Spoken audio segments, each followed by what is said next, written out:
Hello everyone and my dear students. I'm sure you are excited to learn the surgeries in ENT because this is something that interests some of you, and some of you might think of considering, ENT as a branch that you'd like to pursue forward. But when it comes to your exam and when it comes to your MCQs, usually you will not see questions coming directly from surgeries, but you can get questions coming from the indications part, the contraindication part, or the complications part. But to make it very easy, I have concised some of the surgeries that we commonly perform in ENT as a single PowerPoint, and you will be able to understand these surgeries, go through some of the videos of the surgeries so that your understanding becomes even better. Now, this is something that is not a must know for all of you. This is something that is good to know for all of you, because I have already discussed the indications, I have already discussed the complications prior during the lectures, but to concise them together, I am including them in this separate discussion. For those of you who are interested, can watch this at a 1.5x speed to get a quick understanding, and I will also be quite quick in explaining to you about the procedures and about the indications, contraindications and complications.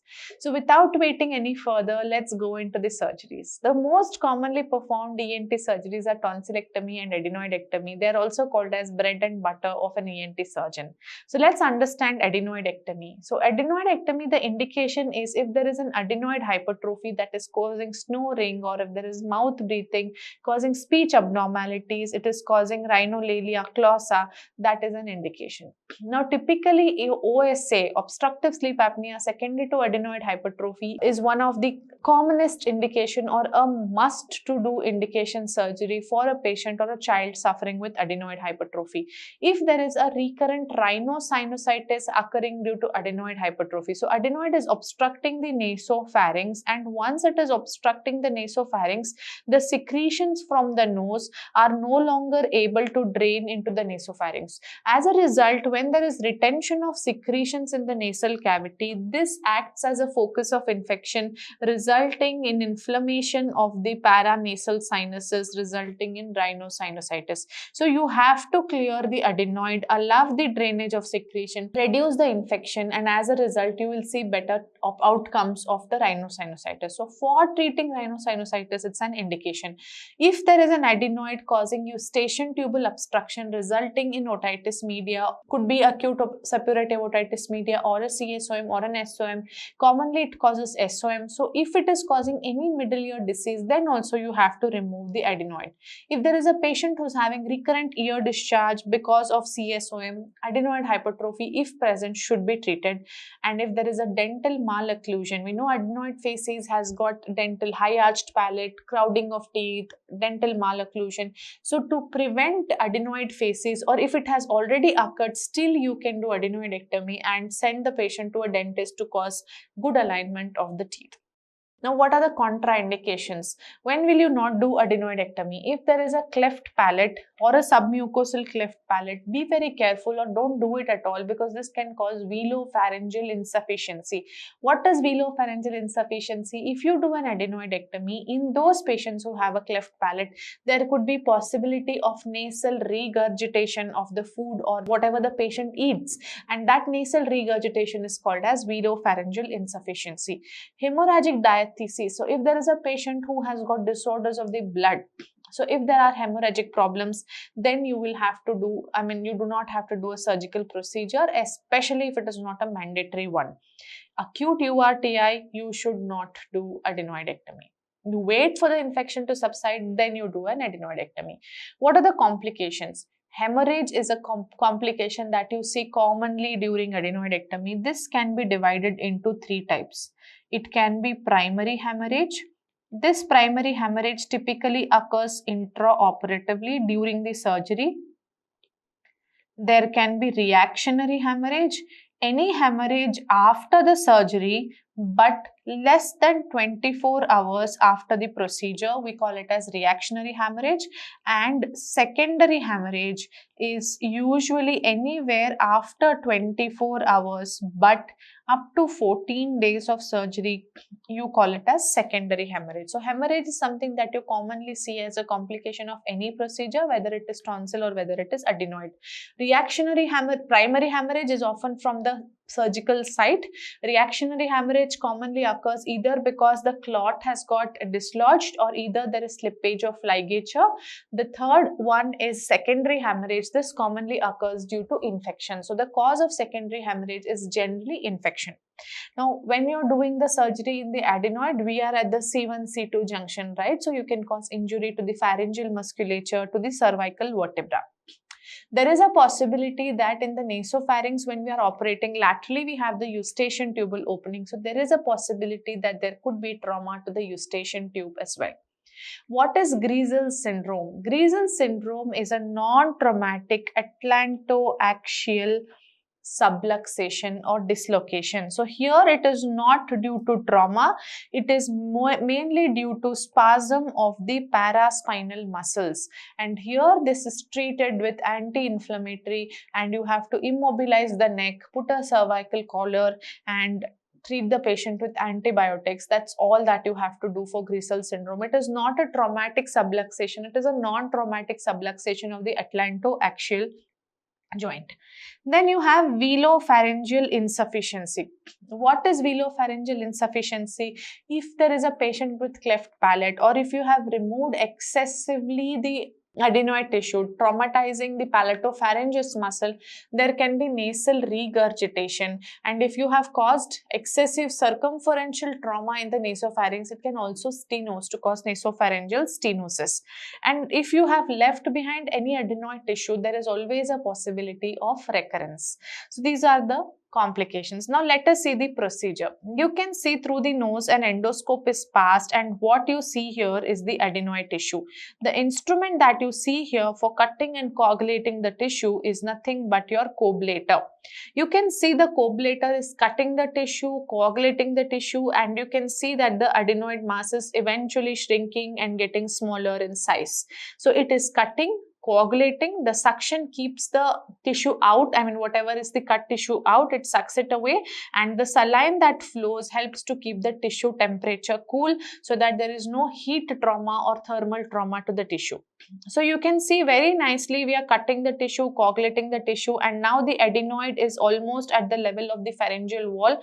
There is nothing above the level of the pharyngeal wall. We have made it in alignment or in plane with the pharyngeal wall. Typically, if we see the buccopharyngeal fascia, which is the outermost layer of the pharynx covering the muscle, if you are able to see that, that's enough to understand that you have done a complete adenoidectomy. So you will pass transnasally from one nostril and transnasally from the opposite nostril to make sure that the complete adenoid has been removed. Today we are using coagulator.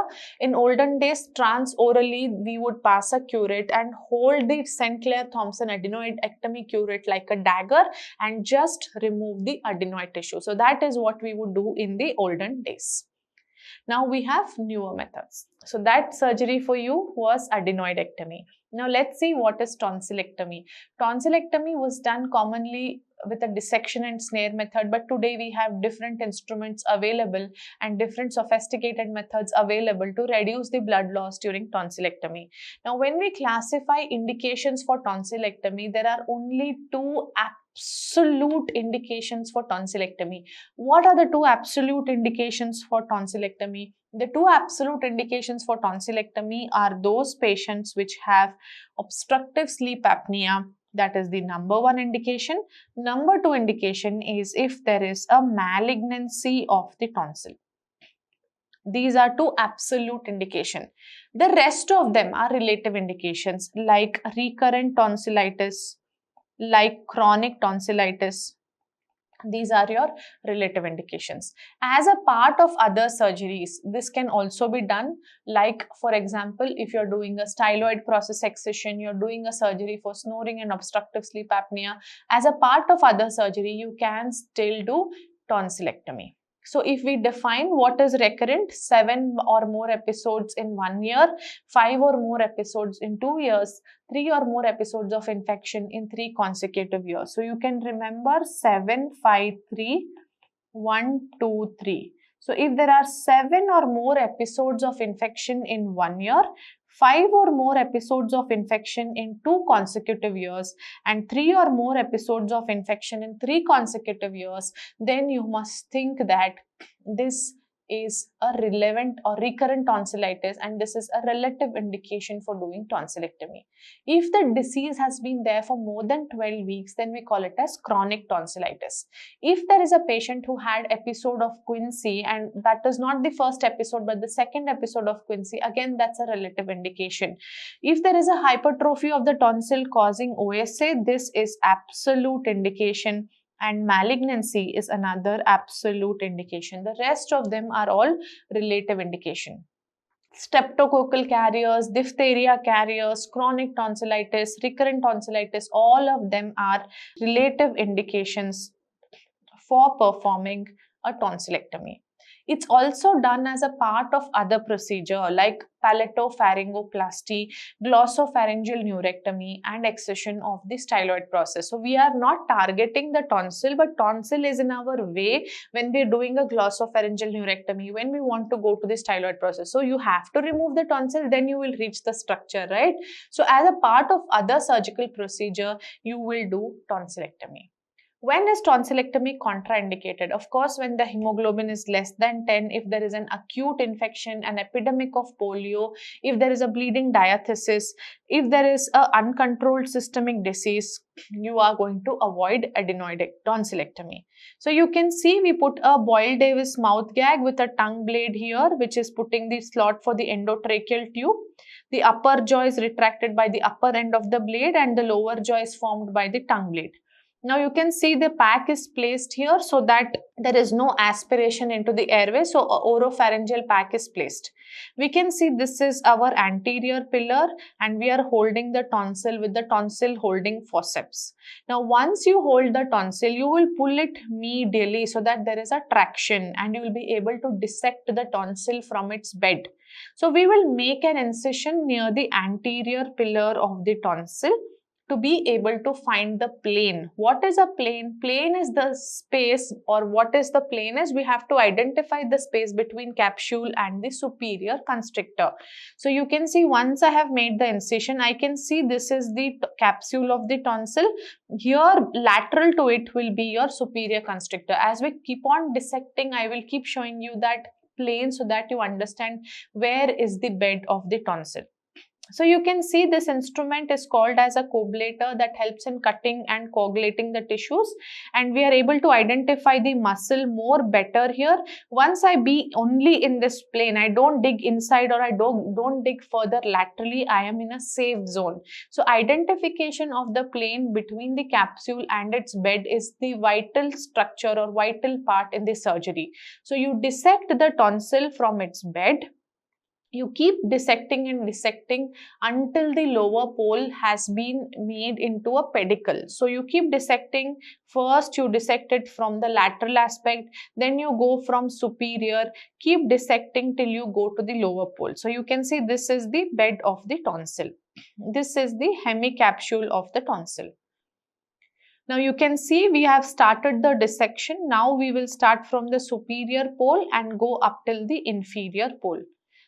As you see here, the blood loss is extremely minimal. You can see maybe 1 or 2 drops of blood. This is because the instrument that we are using is called as a coagulator. This helps in cutting and coagulating the tissue. So once you have done the procedure, once you have dissected laterally from the bed, you start dissecting from the upper pole. So you see this is the upper pole of the tonsil which we are trying to separate from the bed. Once you dissect the upper pole, you keep dissecting until the lower pole. So this is the general step that how we do even in dissection and snare method. We start dissecting from the upper pole of the tonsil and slowly progress towards the lower pole. So you can see here we have dissected the upper pole, and now we are going to go slowly towards the lower pole of the tonsil. So you can see here this is the this dissection where we are trying to go towards the lower pole. And you can see nicely this avascular plane. If you are in this plane, you are definitely not going to cause trauma to any structure. So you keep dissecting and dissecting until the lower pole becomes like a small pedicle. At this point, if you want, you can take a snare to crush and cut the base. So when it becomes thin pedicle like this, see, we are thinning it out, thinning it out, thinning it out, right? So when it becomes extremely thin, a narrow pedicle, once you have dissected it up till this point, so you see this is going to become very thin. This is your lower pole. So once you dissect it like a narrow thin pedicle, you can even use a snare for dissecting it, or you can use the same instrument to cut it from its bed. You can see it's such a clean cavity. With the help of anterior pillar retractor, you are going to see if there are any bleeding points and coagulate the bleeding points. And that's all. This is the bed of the tonsil formed by the superior constrictor muscle. So this instrument is your anterior pillar retractor that retracts your anterior pillar to be able to identify the bed of the tonsil. So this is how we perform a tonsillectomy. Now, primary hemorrhage happens commonly during the surgery, and this is because of bleeding from the peritonsillar vein or from the tonsillar artery. If there is a bleeding, you have to ligate it. Reactionary hemorrhage, anything that happens less than 24 hours is reactionary hemorrhage. It is commonly due to slippage of ligature. And then you have got secondary hemorrhage. This secondary hemorrhage occurs anywhere from 24 hours up to 14 days, and this happens commonly due to infection. Reactionary hemorrhage requires you to take the patient immediately to the operating room so that you can tie back the ligature. Secondary hemorrhage can be managed conservatively by giving antibiotics and pressure pack in the tonsillar fossa. If it still continues to bleed, then you will explore it under the operation theatre. The complications other than hemorrhage can be injury to the teeth because of the retractor, to the tonsillar pillars. There can be aspiration of blood. There can be even surgical emphysema if there is an injury to the superior constrictor muscle, but it's extremely, extremely rare. Delayed complication is secondary hemorrhage, commonly due to infection or premature separation of the membrane. This can result in lung complication like lung abscesses, and if there is a tonsillar remnant, it can cause secondary hypertrophy of the tonsil. So that is your basic two surgeries, tonsillectomy and adenoidectomy. Now let's understand septoplasty. In the nose, septoplasty is again a surgery that is commonly performed. Septoplasty is indicated for any indication of deviated nasal septum presenting to you with symptoms like obstruction, for cosmetic reason, for epistaxis, for sinusitis, if it is causing headache, if you want to reach the lateral wall of the nose and it is obstructing the lateral wall, if you are doing a DCR as an approach to pituitary tumor, and if it is causing OSA. So if there is DNS and there is a symptom associated with DNS, then you will do septoplasty. If just DNS is present, no symptom is present, then you will not do septoplasty. If there is an acute nasal infection, hypertension, bleeding, diathesis, of course you are not going to do. That's a contraindication. So what will you do here in septoplasty? You are going to take an incision at the caudal margin of the septum, elevate the mucosa only on one side, deviated portion of the septum is resected, the mucosa is replaced back and the skin is sutured. This surgery is called as septoplasty. Infection can occur, bleeding can occur as a complication, hematoma can occur as a complication, excessive or by mistake if you have resected too much of bone or cartilage can result in a supratip deformity. If you have resected the bone near the cribriform plate of the ethmoid, there can be CSF leak. These are some complications that you see with septoplasty. Now, endoscopic sinus surgery is another very commonly performed surgery, although not very much required for your understanding, but just to finish and give you an idea of what is FES, I am going to describe it to you. So basically, FES is a surgery where we aim to remove only the diseased mucosa, keeping the normal mucosa as it is. We do not want to remove of the normal mucosa because it has a certain function of purification, of humidification. So we remove only the diseased mucosa, keeping the normal mucosa intact. That surgery we call it as FES. It is indicated for those patients who are unresponsive to medical therapy in a CRS patient, if there is recurrent infection, if there is a diffuse polyposis, fungal ball, if there is epistaxis, and if you want to do endoscopic septoplasty, and if you want to go do and repair of the lateral wall, if there is a disease, then you are going to do a FES. If you don't have an appropriate instrumentation, if you do not know how to do it, do not attempt FES. The contraindication of this disease is not much, or this surgery is not much. Typically, you will not do only in an active infection. So here we can see we have done a FES surgery where we have opened up, this is the sphenoid sinus, ethmoids going to the sphenoid. So this is your ethmoids.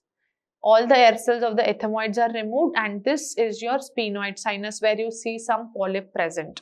This is the area of the maxillary sinus. So all the air cells which are present in the paranasal sinuses are open. So you can see maxillary ostium, above you can see frontal ostium, these are your ethmoidal air cell, and if you go further posteriorly, you can see the sphenoid ostium. So opening the ostium wide and making the opening of these sinus cavities into the nasal cavity allows not just the drainage but also allows good ventilation, allows good drug delivery into the sinuses. So you can see the one that we are palpating here is your uncinate process. So what you see here is the uncinate process. We are trying to palpate the maxillary sinus ostium with the help of the ball probe. Once we have identified it, we are going to make an incision, do an uncinectomy. So uncinectomy is the first step that you do in a patient with functional endoscopic sinus surgery. Once you do uncinectomy, you are making a way for the maxillary sinus. After that, you will go superiorly towards the frontal, then ethmoids, and last you go to the sphenoid. The open cavities I have already shown to you in the first part of the surgical video. So you can see the opening of the maxillary sinus has been done once you have opened the uncinate. This instrument that you see that is cutting the tissue is called as a microdebrider. So microdebrider will allow you cutting of the tissue so that only inflamed tissue is taken off and rest of all the normal mucosa is preserved. And when you have normal mucosa preserved around the ostium, the contraction of the ostium also is not much. So whatever opening you have made is sufficient for ventilation of the sinuses. So there are a lot of complications that can occur, but mainly the complications that we see are related to the orbit, related to the cranial cavity, and related to bleeding due to injury to the ICA. So commonly what we see is orbital hemorrhage, orbital loss of vision or blindness, diplopia, CSF leak, meningitis, brain abscess, intracranial hemorrhage, injury to ICA. All of these are the complications that could occur. Minor complications like ecchymosis, periorbital ecchymosis, postoperative epistaxis, postoperative adhesions and stenosis, disturbances in smell, and dental pain. So that's about your septoplasty and functional endoscopic sinus surgery. Reduction of turbinates is done in certain procedures like non-allergic rhinitis or vasomotor rhinitis, where we reduce the size of the turbinates. So these are the commonly performed surgeries in your nose. Then we have cortical mastoidectomy. What is cortical mastoidectomy? If we have this as our mastoid and this as our external ear leading to the middle ear, if we remove all the air cells of the mastoid, if I take away all these air cells and convert this into a single cavity, I'll call this surgery as cortical mastoidectomy. So cortical mastoidectomy essentially is exenteration of all the air cells in the mastoid. So exenteration of all the air cells in mastoid is called as cortical mastoidectomy. So if you see, when do we do it? If there is an acute coalescent mastoiditis, mastoid air cells have communicated with each other, there is a loss of septation and already there is a full mastoid filled with pus. then you have to do it. If there is a patient who has acute mastoiditis, masked mastoiditis, or as a part of procedure to endolymphatic sac or decompression of the facial nerve, or for acoustic neuroma, you will have to do an opening in the mastoid, and from there you will go to the next step. So what are the steps of this surgery? So here what we do is, first we identify our Mac-Evans triangle. So this line that you see is your superior temporal line, also called as your supramastoid crest. So this is your first line. The second line is an imaginary line that you draw across the posterior wall of external auditory canal. So this is your external auditory canal. This is the posterior wall of the external auditory canal. Then you draw a tangential line to the first and second line. So this is your supramastoid crest, imaginary line drawn to the posterior wall, and a tangential line drawn to the first and second line. You will drill only in this triangle. This triangle is called as Mac-Evans triangle. So as we keep opening the air cells in this triangle, slowly as we go deeper and deeper, we will be able to identify the mastoid antrum. So you can see one by one we are opening up the air cells, and as we keep opening up the air cells, we will get the antrum, and you can also see the disease occurring in the antrum. So what you see here is an opening that we have made as we have drilled the mastoid, and what you see inside is a cholesteatoma. So if you have a whitish mass of keratin, this whitish mass of keratin in the mastoid antrum, we call it as cholesteatoma. So if I have done this procedure where I have removed all the air cells in the mastoid, I have reached the mastoid antrum, I call this procedure as cortical mastoidectomy, also called as canal wall up procedure, because this posterior canal wall is still intact. We have not removed that. If this canal wall is still intact, we call this as intact canal wall mastoidectomy, also called as cortical mastoidectomy, also called as canal wall up procedure. So what you see here now, this is the antrum with the disease inside it, which is nothing but your cholesteatoma. For cholesteatoma, you will not stop with cortical mastoidectomy. What you will do is modified radical mastoidectomy. Modified radical mastoidectomy involves doing a cortical mastoidectomy plus removal of this bone. So you see this bone here? This bone is removed completely, thus converting your external ear, middle ear and mastoid into one single cavity. So this intermittent or this bone, if I remove, then we call it as MRM. So cortical is also called as intact canal wall mastoidectomy. And if I remove the canal wall, then we call it as MRM, modified radical mastoidectomy, also called as canal wall down surgery. Okay, so I hope you understood what's the difference between cortical and modified radical. The initial steps are the same whether it is cortical or modified radical. It's just that if you remove the posterior canal wall and you make the external ear and middle ear and mastoid into one single cavity, you would define it as MRM. Otherwise, it is cortical. Whenever you're operating on the mastoid cavity or a middle ear cavity, the most worrisome thing is always your facial nerve. Now we are working around the ossicle, so dislocation of the incus is another very important complication that could occur. Now we are also working around the canal, so most common canal that can get injured is your horizontal semicircular canal. Now there is in the mastoid, near the posterior wall of the mastoid, we have the sigmoid sinus. So when I'm operating around the mastoid, there is a possibility of injury to the sigmoid sinus. And when we are operating on the mastoid superiorly, we have got the tegmen. The tegmen is representing to you the dural plate. So above this we have the dura. So when we are operating in this area, possibility of dural tear or dural injury exists, and other than this, wound infection, wound breakdown, cavity problems, all of them exist. So that procedure that you've seen just now is cortical mastoidectomy. I'll come to you further about indications of MRM and radical mastoidectomy. What is myringoplasty? Myrings always means tympanic membrane and plasty means repair. So if I repair the tympanic membrane, we call it as myringoplasty. The indication of myringoplasty is if there is a patient who is having repeated infection from the external auditory canal or the eustachian tube, you will have to do a myringoplasty. So there is a perforation in the tympanic membrane, and either through the canal or through the eustachian tube, there is recurrent infection of the middle ear. You have to seal this, right? So if I seal that or if I repair the tympanic membrane, we will call it as myringoplasty. To restore hearing loss, tinnitus to some extent can get relieved, and to avoid middle ear exposure to the allergens. These are other indications for myringoplasty. You will not do a myringoplasty when there is an active discharge or when there is an active pus coming out from the middle ear.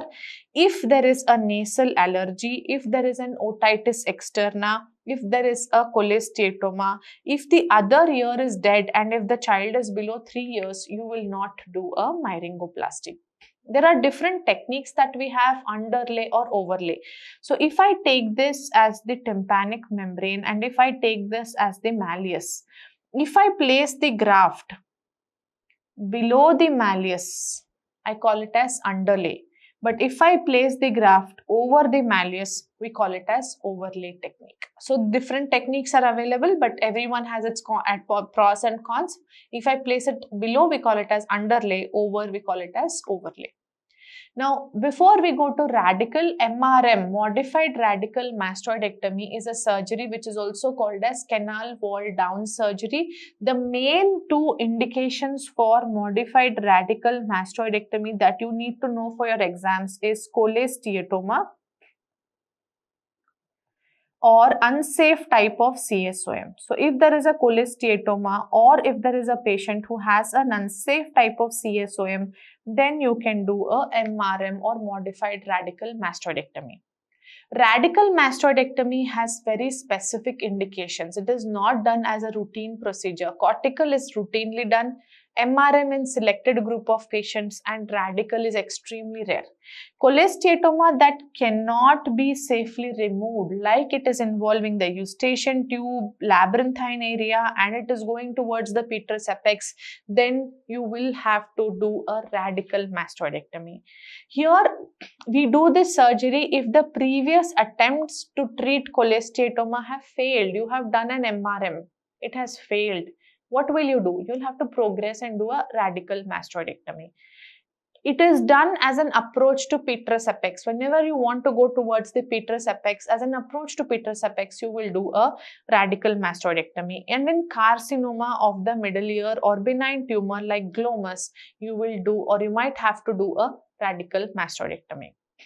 So what is radical mastoidectomy? Essentially, radical mastoidectomy involves doing the same procedure as MRM, meaning you are going to do a canal wall down surgery. Additionally, what will you do? You will remove all the mucosa of the middle ear and the mastoid. You will remove the ossicles, and you are going to remove the muscles, the tensor tympani and the stapedius. And you are going to plug the eustachian tube with fat. So you are going to do all of this and make the ear dead. You are not going to use that ear at all. It's not a functional or a physiological ear. Then we call it as radical mastoidectomy. So when we are doing such a radical procedure, of course, there could be radical complications like facial nerve palsy, injury to dura, labyrinthitis, severe loss, and cavity problems that we can see. So that is your radical mastoidectomy. Now, what is tympanoplasty?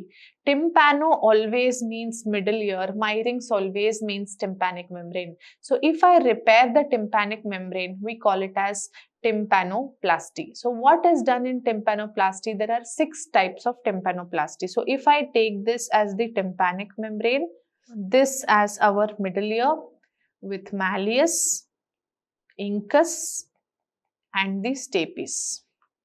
If I have a perforation in this tympanic membrane, causing a recurrent middle ear disease, I will have to repair it. So type 1 tympanoplasty attempts at repair of tympanic membrane, and you will inspect the middle ear for any disease. So you will see, is there any disease in the middle ear, and you will repair the tympanic membrane by placing your graft on the malleus. So where is the graft placed? On the malleus. In type 2 tympanoplasty, the malleus is absent. It is not present. So where will you put 2? Means second ossicle. The tympanic membrane is repaired by placing a graft on the incus. So type 2 is graft is placed on incus. Yeah, in all of them you are going to remove the middle ear disease, but here the graft is placed on incus. The third one, this is a surgery where malleus and incus are absent. So what will you do? You will place the graft on the head of stapes. So type 3 is when the graft is placed on the head of stapes. Then you have got fourth one, which is called as type 4 tympanoplasty. Malleus, incus, stapes, all of them are absent. So what will you do? You will place the graft on the foot plate of the stapes. So what is type 4? The graft is placed on the foot plate of stapes. So till here I think it is easy to everyone. First on the malleus, first ossicle. Second on the incus, second ossicle. Third on the head of stapes. Fourth on the foot plate of the stapes. Now if the foot plate of the stapes is fixed, you cannot put a graft around it or above it because it will not allow conduction. So in that situation, you will make a new window or a new communication which is in the lateral semicircular canal and place your graft on the lateral semicircular canal. That surgery is called as type 5 tympanoplasty, which is called as fenestration operation. So fenestration operation is when you make a window in the lateral semicircular canal. Type 6. Normally the sound goes from malleus incus stapes to the oval window and returns back to the round window. So sound goes to the oval window first and round window second. But if I have a surgery where I am reversing the sound process, I'll put the graft on the round window so that the sound goes to the round window first and reaches the oval window later. This surgery is called as sono inversion. Sono stands for sound, inversion is reversing the process. So sono inversion is if you reverse the process of sound transmission, we call it as sono inversion. So this surgery is called as tympanoplasty. So here we are definitely clearing the middle ear disease. So middle ear disease is cleared. But are we also repairing the tympanic membrane to restore the hearing as much as possible? Yes. So type 1 is only repair of the tympanic membrane with inspection of the middle ear. Type 2 graft is placed on incus. Type 3 head of stapes. Type 4 foot plate of the stapes. Type 5 fenestration, and type 6 sono inversion. Now myringotomy. What is myringotomy? Myrings means tympanic membrane. Tomy means opening. If you make a opening in the tympanic membrane, we call it as myringotomy. It is done in two cases, either ASOM or SOM. If there is a patient who is having excruciating ear pain, bulging drum, not responding to antibiotic, persistent effusion beyond 12 weeks, that is an indication for ASOM. In SOM, you have watched the patient for 3 months and there is failure of resolution. So if there is failure of resolution beyond 12 weeks, then you are going to do a myringotomy. Now, where will you do a myringotomy in ASOM and SOM? So myringotomy in a patient with ASOM is done in the postero-inferior quadrant and a curvilinear incision is taken. So ASOM, which quadrant? Postero-inferior quadrant. Type of incision? Curvilinear incision. In SOM, what do? We take a radial incision in the antero-inferior quadrant. So in SOM, what do? We take a radial incision in antero-inferior quadrant. So once we make a opening in the tympanic membrane, we call this procedure as myringotomy. So in ASOM, postero-inferior quadrant curvilinear incision. In SOM, it is radial incision in the antero-inferior quadrant. So with this, I'm hoping you understood all the surgical procedures very quickly, the indications, contraindications and the complications very quickly. And I hope you got a quick idea of all surgical procedures, commonly performed surgical procedures, at least in one place. I'll take your leave for now and see you again. Until then, take care and bye-bye.